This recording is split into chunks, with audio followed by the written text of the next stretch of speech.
ओम गणेशाय नम. नवनाथ कथासार अध्याय 3.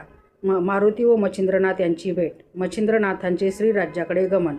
मच्छिंद्रनाथ पूर्वेकडच्या जगन्नाथादी तीर्थयात्रा करून सेतुबंध रामेश्वरास गेला. तेथे मारुती स्नान करून बसणार. तोच पाऊस पडू लागल्यामुळे तो आपणास राहण्यासाठी दरडी उकरून गृहा करू लागला. हे मारुतीचे कृत्य पाहून मच्छिंद्रनाथास विस्मय वाटला. त्याने मारुतीला म्हटले, मर्कटा, तू अगदीच मूर्ख आहेस. शरीराच्या संरक्षणाकरता तू आत्ता सोय करीत आहेस. पाऊस एकसारखा सपाटून पडत आहे. आता तुझे घर केव्हा तयार होईल? घरास आग लागल्यानंतर वीर खणावायस लागते. पाऊस पडत असता तू आता घराची तजवीज करतोस. असे मारुतीला मच्छिंद्रनाथाने म्हटल्यावर तू असा चतुर दिसतोस. तू कोण आहेस? म्हणून मारुतीने मच्छिंद्रनाथास विचारले. तेव्हा मी जती आहे व मला मच्छिंद्र म्हणतात, असे त्याने उत्तर दिले. त्यावर तुला जती असे लोक कोणत्या अर्थाने म्हणतात? असे मारुतीने मच्छिंद्रास विचारले. तेव्हा माझा शक्ती प्रताप पाहून लोक मला जती म्हणतात, असे त्याने उत्तर दिले. त्यावेळेस मारुती म्हणाला, आजपर्यंत आम्ही एक हनुमंत जती आहे असे ऐकत होतो. असे असता तुम्ही एक नवीनच जती एकाएकी उत्पन्न झालात. पण आता ते काही असो, मी काही दिवस मारुतीच्या शेजारी होतो.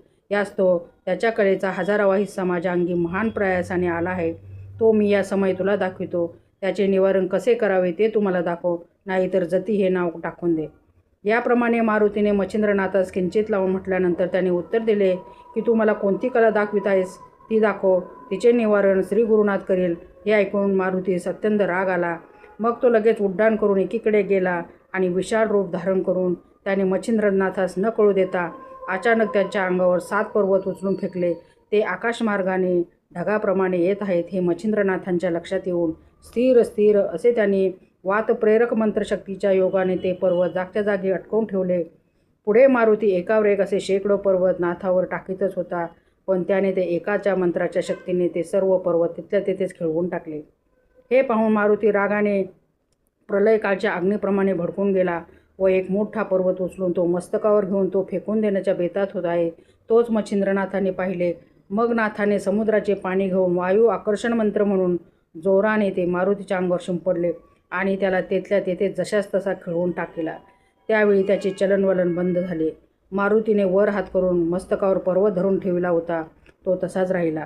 ते पाहून वायूने आपल्या पुत्रास पोटाशी धरले. नंतर त्याच्या संकटातून सोडवण्याकरता वायूने मच्छिंद्रनाथास विनंती केली. ती नाथाने मान्य करून पुन्हा उदक मंत्रून शिंपडले. पर्वत जिथल्या तिथे गेला व मारुती पूर्वस्थितीवर आला. नंतर मारुतीने जवळ जाऊन धन्य धन्य म्हणून नाथास शाबासकी दिली.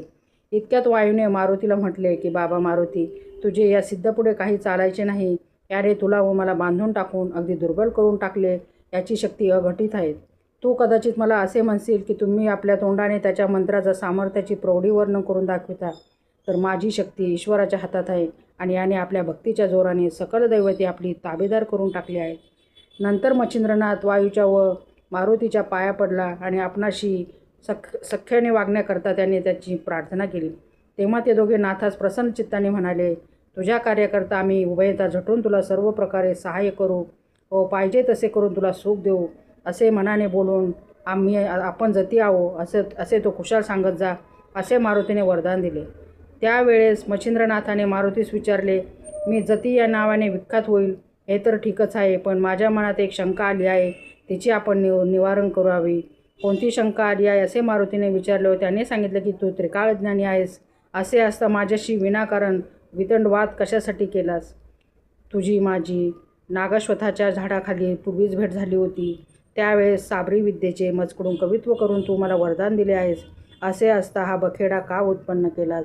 हे ऐकून मारुतीने मच्छिंद्रनाथाचे असे समाधान केले की जेव्हा तू समुद्र स्नान करीत होतास त्यावेळेस मी तुला ओळखल्यावरून तुझ्याजवळ आलो. तू कविनारायणाचा अवतार आहेस व मत्स्यीच्या पोटी जन्म घेतलास. परंतु माझ्या मनात अशी कल्पना आली, नागश्वथाच्या वृक्षाखाली देवाने जे अभिवचन तुला दिले त्या वरप्रदानाचे सामर्थ्य कितपत आहे हे पाहावे. म्हणून तुला आणखी पुष्कळ प्रसंगामधून पार पडायचे आहे. म्हणून तू हिंमत करून पुढे कितपत टिकाव धरशील याचाही आजमास मला अशा रीतीने पाहता आला. नंतर मारुती म्हणाला, तू आता इथून श्रीराज्यात जा आणि आईशाराम कर. तुझी भेट झाली हे एक फारच चांगले झाले. तुझ्या हातून माझ्या मस्तकावरचा भार उतरला जाईल. असे कोणते ओझे तुझवर पडले आहे? म्हणून मच्छिंद्रनाथाने विचारल्यावर मारुतीने मुळारंभापासून सर्व कच्चा मजकूर त्यास सांगितला. मारुती म्हणाला, योगेश्वरा, लंकेच्या रावणात जीवे मारून रामचंद्र सीतेस घेऊन अयोध्यास येत असता तिच्या मनात आले की मारुती निसंशय रामाचा पक्का दास आहे. आपल्या हातून त्याचे होईल तितके कल्याण करावे, म्हणजे याचे लग्न करून देऊन संपत्ती संतती सर्व अनुकूल करून देऊन सर्व सुख संपन्न करावे. स्त्री वाचून संसारात सुख नाही तर ती करून देऊन याचकडून सर्व संसार करवावा. परंतु हा ब्रह्मचारी असल्याने माझे भाषण मान्य करेल की नाही असा संशय तिच्या मनात आला.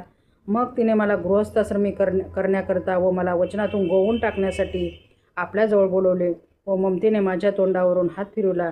नंतर सीता माता मला म्हणाली, मारुती, तू तिन्ही लोकांमध्ये धन्य आहेस.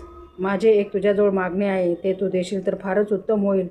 मी सांगेन ते माझे वचन तू सहसा नाकबूल करणार नाहीस. अशा प्रकारचे सीतेचे भाषण ऐकून मला संतोष वाटला. पण कोणते काम आहे असे मी तिला विचारले. परंतु मी आपले वचन दिल्या वाचून मी आपला हेतू कळविना असे पाहून मी तिला वचन देऊन तिची आज्ञा मान्य करण्याचे मनापासून कबूल केले. तेव्हा मी लग्न करून गृहस्थ श्रम पत्करावा आणि संसार सुख भोगावे असा भाव दाखवून असे करण्याविषयी तिने मला भारी भीड घातली. तेव्हा मी महत् संकटात सापडलो व खिन्न वदन होऊन उगीच बसून राहिलो. तेव्हा तिने रागाने मजकडे पाहिले व मला सांगितले की तू अगदी दिलगीर होऊ नको. श्रीराज्यातला सर्व स्त्रिया तुझ्याच आहेत, परंतु यातील मख्खी अशी आहे की तुला व मला 4 चौकटीत जन्म घ्यावायचा असतो. मी व रामाने 99 वेळा घेतला, तोही 99वा मारुती आहेस व त्याप्रमाणे लंकादिशही 99वा होय. त्यास मारून आल्यानंतर तुला श्रीराज्यात जावे लागेल. तो योग आता घडून आला आहे. याप्रमाणे रामचंद्राने मला सांगितल्याप्रमाणे मी श्रीराज्यात गेलो. त्यावेळी त्या ठिकाणी मैनाकिनी नावाची राणी राज्य करत होती. पृथ्वीच्या अन्य भागावरून मनुष्य, पशु, पक्षी आदी करून सर्व स्त्री पुरुष एका ठिकाणी आनंदाने रममाण होतात असे तिला ऐकूत आले होते. ही कल्पना मनात उद्भवताच तिच्या अंगात लाही लाही होऊन गेली. मग प्रत्यक्ष मारुतीचा संग घडावा म्हणून ती अनुष्ठान करू लागली. आपल्या शरीराची मांस तोडून तिने अग्निकुंडात माझ्या नावाने आहुत्या दिल्या. असे अनुष्ठान तिने 12 वर्षापर्यंत केले. त्यामुळे तिच्या अंगावरचे सारे मांस संपले, तरीही तिचा निश्चय ढळेना. असे पाहून मी तिला प्रसन्न झालो. त्यावेळी मी ती माझ्या पाया पडून मनोरथ पूर्ण करण्याकरता विनंती करू लागली. तेव्हा तुझा कोणता हेतू आहे म्हणून मी तिला विचारले. तेव्हा ती मला म्हणाली की मारुती, तुझी भूभुकारापासून येथील सर्व स्त्रिया गर्भिणी राहतात. यास्तव तू येथील स्त्रियांचा प्राणनाथ ठरतोस, जेणेकरून सर्वांना सुख होते. परंतु माझ्या मनात तुझ्याशी प्रत्यक्ष मैथून करावे असे आहे. ही माझी इच्छा तू पूर्ण कर. मैथुनाची पद्धत तिन्ही लोकात चालत असता तो प्रसंग आम्हा स्वप्नसुद्धा नसावा, अशी आमच्या कर्माची स्थिती आहे. तर ते सुख आम्हास प्रत्यक्ष दे, असा तिने आपला अभिप्राय मला सांगितला. नंतर मी तिला सांगितले की ब्रह्मचारी व्रत मी कडक पाळतो. असा माझा डंका सर्वत्र गाजत आहे. ही गोष्ट माझ्याकडून घडवायची नाही. आता तुझे मनोरथ पूर्ण करण्याकरता मच्छिंद्रनाथ इथे येईल. तो तुझ्या मर्जीनुरूप वागेल. तो मच्छिंद्रनाथ साक्षात कविनारायणाचाच अवतार होय. त्याचपासून तुला तुझ्या तपाची फलप्राप्ती होईल. अशा युक्तीच्या मार्गाने मी तिचे शांतवन केले. तो योग आज घडून आला, तर तू तिकडे जाऊन तिचे मनोरथ पूर्ण कर. मारुतीचे असे भाषण ऐकून मच्छिंद्रनाथाने सांगितले की मीही उद्धरेतच आहे, म्हणून मला हे कार्य सांगून काय उपयोग आहे. माझ्या ब्रह्मचार्याचा मात्र अंशाने समूळ नाश होईल व जगात लौकिक होईल, म्हणून हे कुकर्म मला सांगू नये. अशा प्रकारे मच्छिंद्रनाथाचे भाषण ऐकून मारुतीने त्यास सांगितले की ही अनादिकालापासून रहाटी चालत आली आहे, म्हणून भोगल्याचा दोष नाही. जसे 99 मारुती तसेच 99 मच्छिंद्रनाथ असा क्रम चालत आला आहे. तुझ्या पोटी मीननाथ म्हणून पुत्र होईल, त्याची सूर्यासारखी कीर्ती प्रकट होईल, असे मारुतीने त्यास सांगून त्याचे मन वळवून घेतले. मग मारुतीच्या म्हणण्यास मान देऊन मच्छिंद्रनाथ श्रीराज्यात जाण्यास कबूल झाला व एकमेकास नमस्कार करून ते दोघंजण मार्गस्थ झाले. अशा तऱ्हेने अध्याय 3 समाप्त.